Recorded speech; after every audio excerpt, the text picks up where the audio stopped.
Guys আমি এখন এসেছি শ্রী বৈকুণ্ঠনাথ টেম্পেলে। তো আমিও ফার্স্ট টাইম এলাম এই জায়গাটাতে। তো চলুন আপনাদেরকে মন্দিরটা বাইরে থেকে এবং ভেতর থেকে যতটা পারবো ঘুরিয়ে দেখাবো। তো চলুন ভিডিওটা দিয়ে শুরু করা যায়।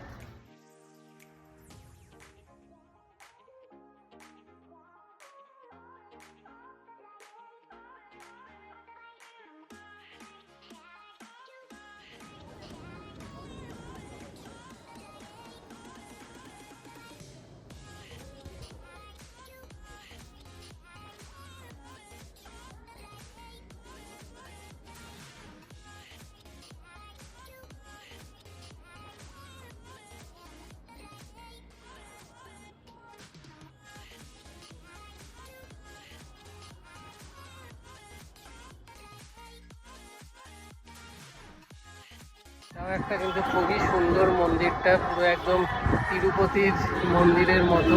তো আপনারা এখানে আসতে পারেন। এটাও কিন্তু একদম জোড়াসাঁকো ঠাকুর বাড়ির একদমই সামনে, জাস্ট মেট্রো স্টেশন থেকে maximum 10 minute, Girish park metro থেকে ম্যাক্সিমাম 10 মিনিট হাঁটা পথ। তো আসুন, বেশ ভালো লাগবে। তো ভিডিওটা এখানেই শেষ করব। ভিডিওটা ভালো লাগবে এটা লাইক করবেন, শেয়ার করবেন এবং পেজটা ফলো করে দেবেন। আবার দেখা হবে নতুন ভিডিও।